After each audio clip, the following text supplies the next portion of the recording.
All right, well, hello everyone and happy Thursday. It's digital host A.J. Wuest welcoming you back to Before the Four. Of course, the live stream where I go through some of 48's top news stories and then some before our 4 o'clock newscast. Wherever you're watching today, whether it's on Facebook, YouTube, or the 48 Now live stream.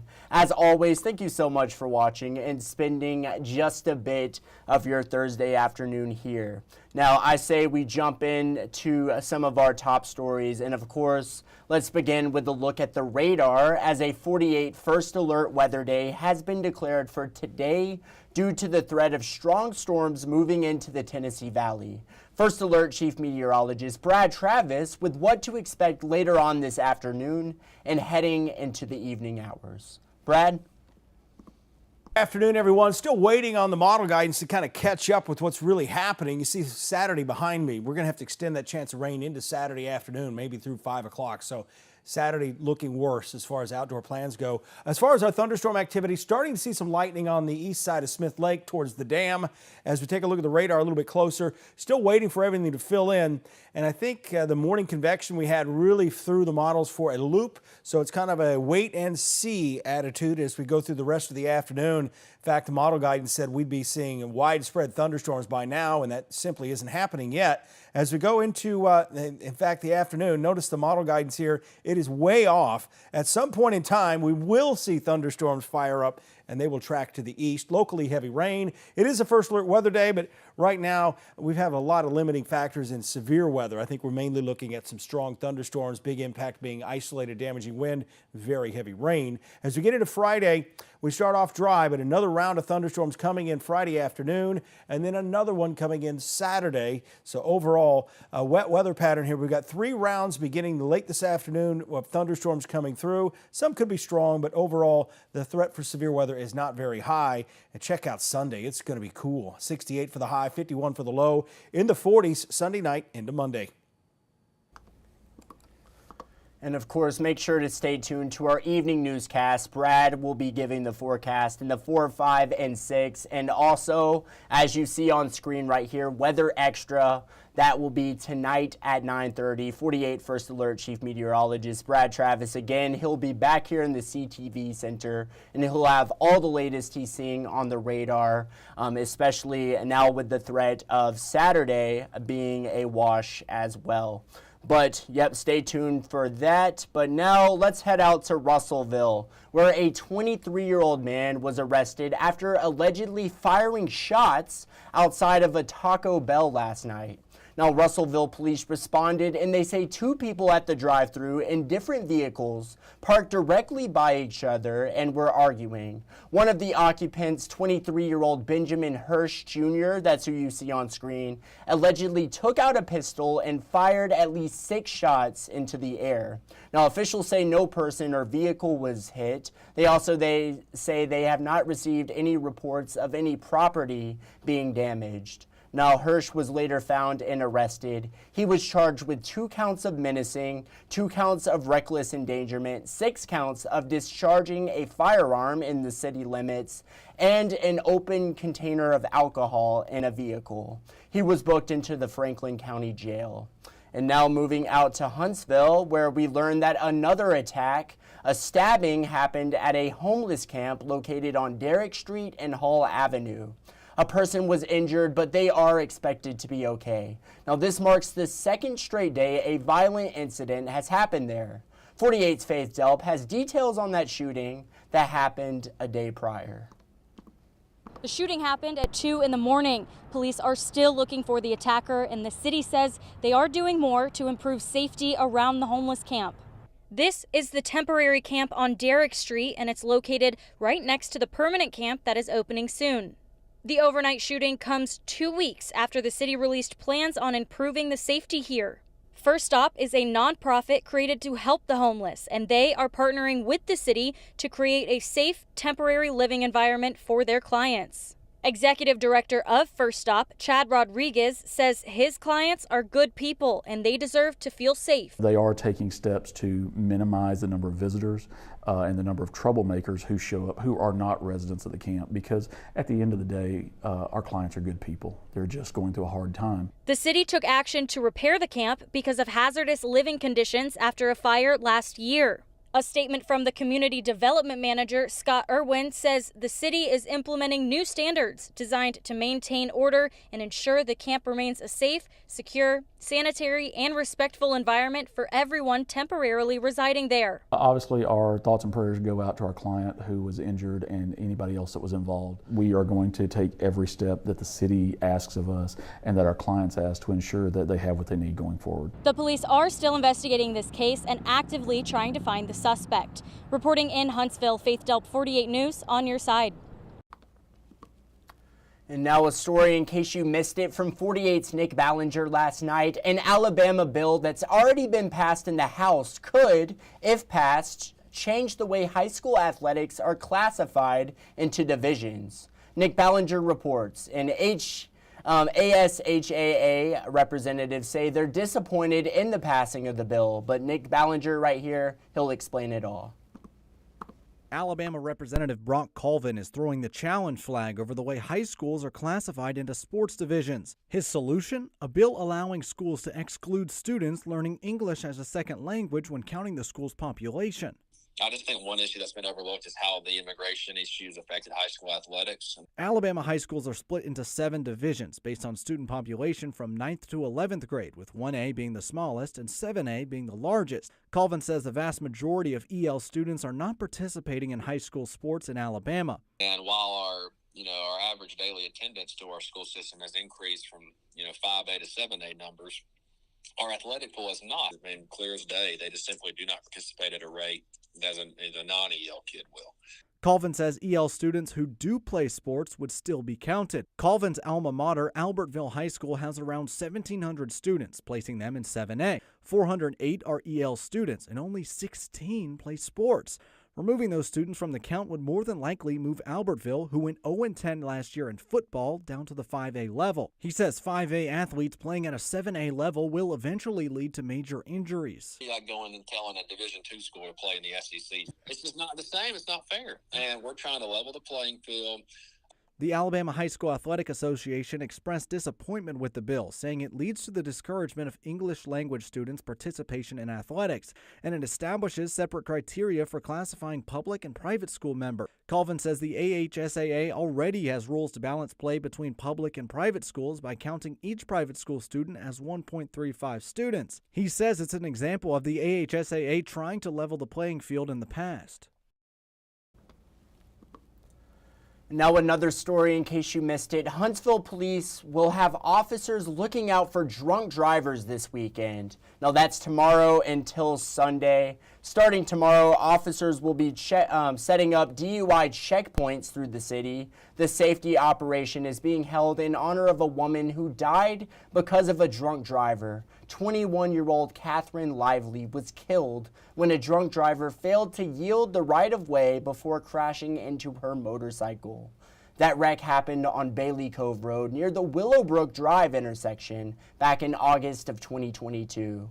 48 Sarah Grace Kennedy spoke with her mother as well as a Huntsville DUI task force sergeant, his name was Antonio Shorter, about the incident as well as the DUI checkpoints. Take a listen. She was kind of my best friend, so all of us missing all of that. And she was very much the defender.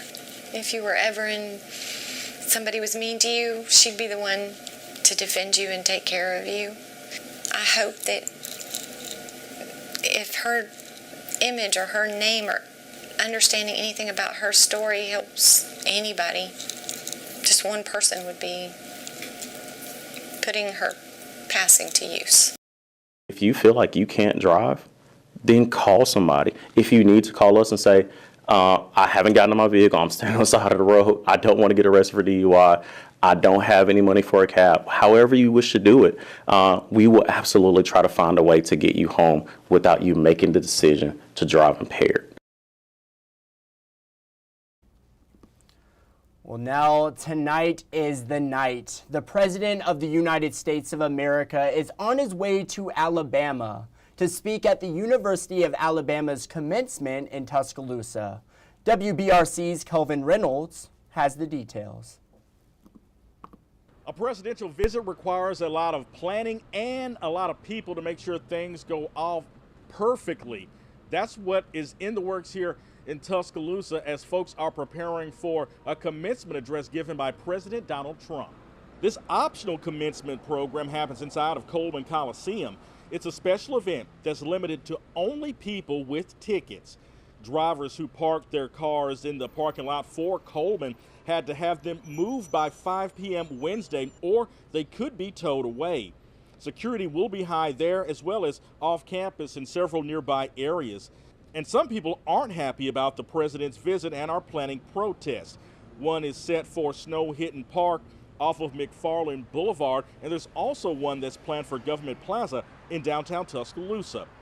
Tuscaloosa Mayor Walt Maddox warns that people close to Alabama's campus can expect some disruptions. There's going to be disruption in afternoon and evening transportation patterns, and that is just going to be the nature of protecting the leader of the free world.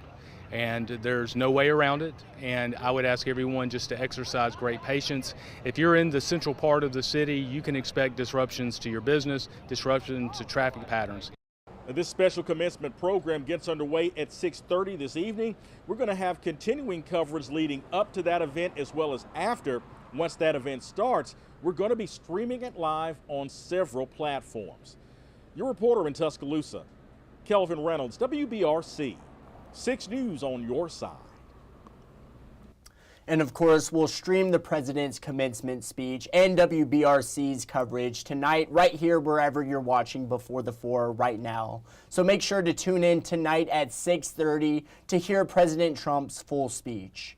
But now, coming up after the break, actually before we go to break, I want to shout out Roberta Smart. I see Roberta in the comments. Roberta, you are so sweet. You are always saying good evening on my live stream, and I love it. I hope you have a great evening as well, and stay safe out there. That is for sure. But now we're going to go to break, but coming up after the break, we're going to be highlighting a training program for high schoolers aspiring to become a firefighter. Huntsville City FC off to a hot start this season. More on the Uke Fest going on this weekend at Lake Gunnersville. And as always, finishing it off with a story you're just not going to want to miss. It's all ahead. I'll be right back in 1 minute.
All right, the clock has ticked down. Hello, everyone, and welcome back to Before the 4. But now we're going to turn over to Madison County. Some Madison County students who are looking to become firefighters are getting hands-on experience in a variety of different scenarios. 48's Matthew King with the story.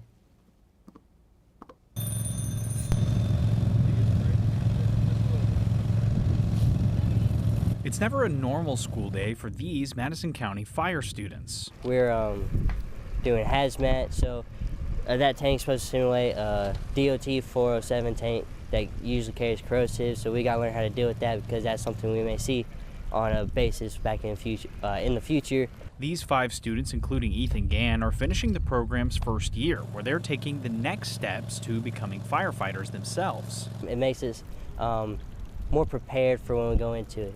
less going, we have more experience in it, which could also save a whole lot of lives or a whole lot of things in the future than if we just decide to go straight into high school or straight out of high school into fire department. Students share with me some of their different inspirations for wanting to become firefighters. My grandfather, he was a firefighter down in Biloxi in '87, then came to Huntsville and ended his career in 2000.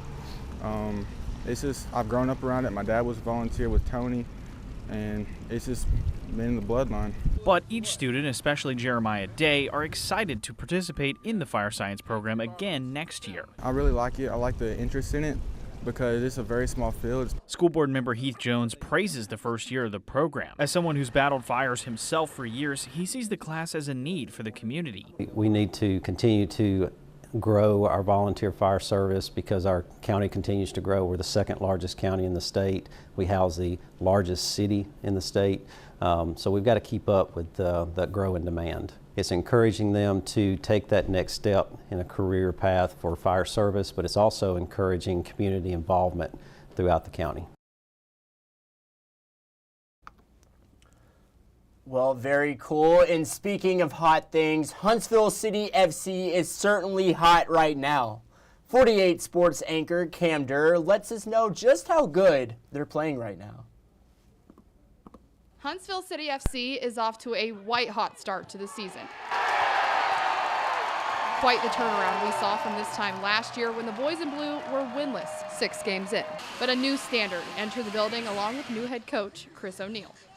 It's something that's important to the club and that we have a game model and a way of playing that we're proud of. An aggressive team that keeps the ball, that makes opponents uncomfortable, and we just want to dominate the games fully and be smart with when we have the ball, when we're pressing, and just kind of dominate our opponents for 90 minutes. And in the last 2 games alone, dominating their opponents has been at the forefront of this team's success.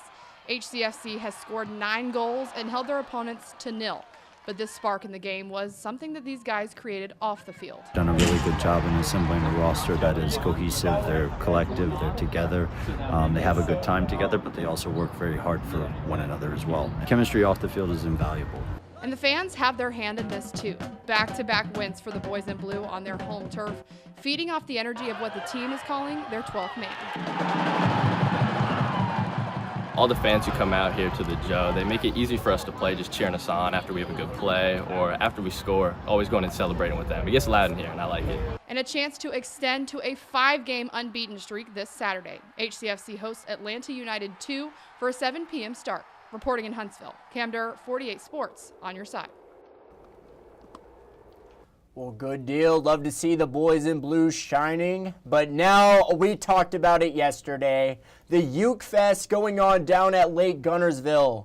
Dubbed the South's Ukulele Family Reunion, the Uke Fest invites all with the willingness to learn to retreat at the beautiful Riverview Campground. Now, whether this is your first time picking up an instrument or you're a seasoned uke professional, all are welcome and encouraged to attend. Yesterday, during Before the Four, you got to hear the ukulele band perform a cover of Sweet Caroline, but I also spoke with local uke legends Jennifer Garthwaite and Kirk Jones about this relaxing fest going on this weekend. Take a listen. Talk about or share with our audience a time when music really got you out of a difficult place.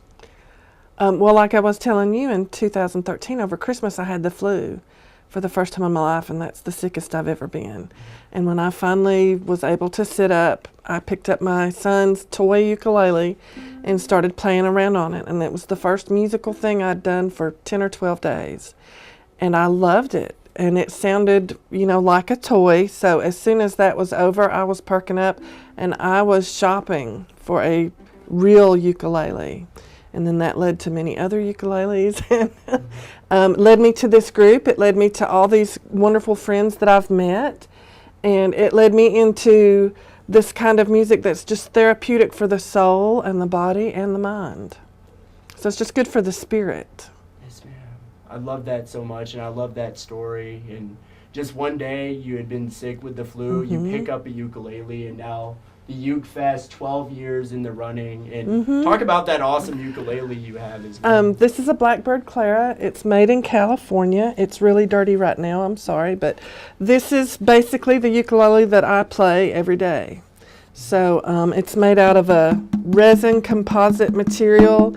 You could probably play tennis with it or paddle a canoe, but I use it to make music, and you know, it's just wonderful to play. But I have other ukuleles. There's this thing called UAS, which is called Ukulele Acquisition Syndrome. And Kirk actually stayed with one uke for a long time, and then all of a sudden, UAS struck. Did it not, Kirk? Yep, I got mine.